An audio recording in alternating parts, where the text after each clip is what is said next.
حاضرین، آج کا موضوع ہے کیا جماعت اسلامی جو ہے وہ کراچی میں دوبارہ عروج حاصل کر سکے گی؟ کہ پچھلے تقریباً ایک مہینہ جو عرصہ گزرا ہے اس میں جماعت اسلامی نے دھرنا دیا سندھ اسمبلی کے سامنے، اور دھرنے کا مقصد یہ تھا کہ جو لوکل باڈیز میں جو زیادتیاں ہوئی ہیں خاص طور پہ سندھ کے شہری علاقوں کے ساتھ، اور جو کنٹرول ہونا چاہیے تھا میئر کا Karachi water and sewage board میں، سالڈ ویسٹ مینجمنٹ میں اور باقی اداروں میں، جو فائنینشیل کنٹرول، ایڈمنسٹریٹو کنٹرول، وہ پیپلز پارٹی حکومت نے 2013 کے بعد سے اپنے پاس رکھ لیا ہے۔ خاص طور پہ چیف منسٹر جو ہے ان کو کلی اختیارات جو تھے وہ لوکل باڈیز کے تحت دے دی گئے۔ تو جماعت اسلامی نے اس پہ دھرنا دیا، اور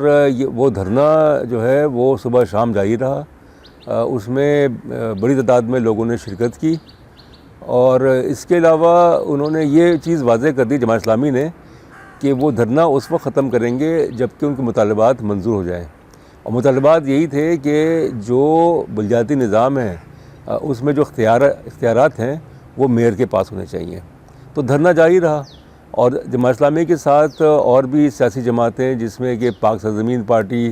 جس میں متحدہ قومی موومنٹ، جس میں پاکستان تحریک انصاف، ان سب نے جو ہے احتجاج کیا۔ پھر ہوا یہ کہ کچھ دنوں پہلے رات کے اندھیرے میں ایک معاہدہ طے پا گیا جماعت اسلامی اور سندھ حکومت کے درمیان،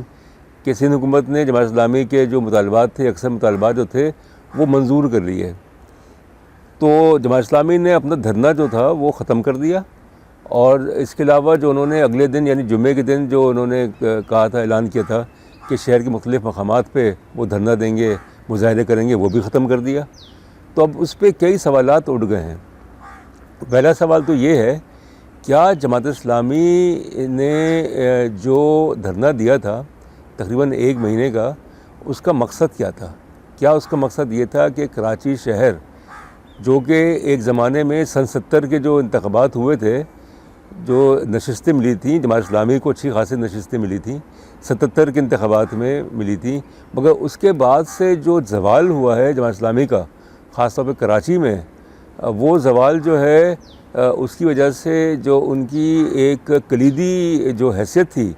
کراچی میں اور حیدرآباد میں، وہ متاثر ہوئی، اور پھر ایم کیو ایم جو ہے اس نے جماعت اسلامی کو پنپنے نہیں دیا۔ ایم کیو ایم نے جماعت اسلامی کا ایک طرح سے خاتمہ جو ہے وہ کر دیا۔ تو ان کو یہ میرے خیال میں توقع تھی جماعت اسلامی کو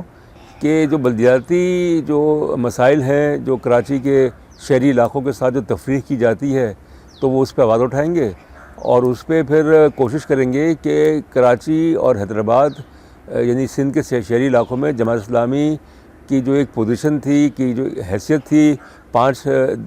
دہائی پہلے، 50 سال پہلے، اس کو بحال کیا جائے۔ تو اس لیے انہوں نے یہ دھرنا دیا، اس لیے ان کو کوریج بھی ملی۔ مگر دوسری بات یہ ہے کہ جس طریقے سے یہ دھرنا ختم ہوا، جس طریقے سے جماعت اسلامی اور پیپلز پارٹی کی سندھ کی حکومت جو ہے، ان کے آپس میں ایک معاہدہ طے پا گیا رات کی تاریکی میں، تو اس سے پھر یہ ظاہر ہو رہا ہے کہ جماعت اسلامی نے مفادات کی سیاست کی، اور یہ الزام تو جماعت اسلامی پہ بہت پہلے سے ہے۔ آپ کو یاد ہوگا کہ جب مارشل لا لگا تھا پاکستان میں 5 جولائی سن 77 کو،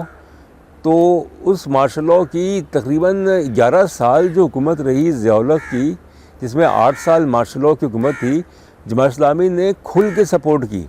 مارشل لا کی، اور وہ اسی بدنامی کا باعث بنی۔ حالت یہ تھی کہ جماعت اسلامی کے جو امیر تھے میاں طفیل محمد، وہ ضیاء الحق کی کھلم کھلا سپورٹ کرتے تھے،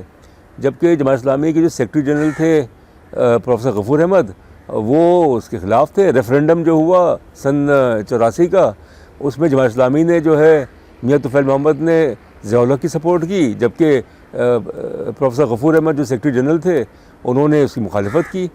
تو جو زوال جماعت اسلامی کا ہوا مارشل لا کی حمایت کرنے کی وجہ سے، اور جو ان کو ایک طریقے سے نقصان اٹھانا پڑا، اس کا یہ ازالہ نہیں کر سکے، ابھی تک نہیں کر سکے۔ تو انہوں نے یہ سوچا کہ اس موقع کی آڑ میں، اور جو پیپلز پارٹی کے خلاف جو جذبات ہیں، اور جو اس کے علاوہ جو سندھ کے شہری علاقوں میں ایک طرح سے جو تعصب کی جو فضا پائی جاتی ہے، پیپلز پارٹی نے جس طریقے سے یہاں پہ جو سندھی بولنے والے ہیں ان کو تقویت دی، ان کو عہدے دیے، ان کو نوکریاں دیں، تو اس سے پھر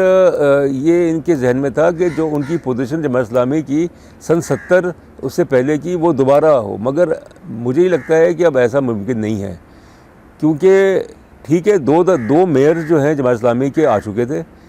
جس میں سے عبدالستار اغوانی صاحب جو کہ 83 سے لے کے 87 تک، اور اس کے بعد نعمت اللہ خان صاحب. مگر بات یہ ہے کہ جو جماعت اسلامی کی ایک ٹھیک ہے ان کی ایک حیثیت رہی ہے کہ ان کے جو حمایتی ہیں وہ رہے ہیں، مگر 3 کروڑ کی آبادی والا شہر کراچی، اس میں یہ توقع کرنا کہ جماعت اسلامی جو ہے وہ دوبارہ جو ہے وہ عروج حاصل کر لے گی، میرے خیال میں یہ حقیقت سے دور تک اس کا واسطہ نہیں ہے.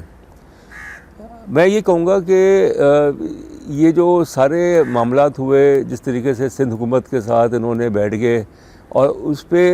نہ صرف MQM نے بلکہ PTI نے اور جماعتوں نے مختچینی کی کہ جماعت اسلامی اتنی پرانی جماعت، پاکستان بننے سے پہلے کی جماعت، کہ جس طرح سے خواجہ ہزار الحسن صاحب جو ہیں جو کہ MQM کے ممبر پروفیشنل اسمبلی ہیں اور رہنما ہیں، انہوں نے کہا کہ جو نعیم الرحمان صاحب ہیں،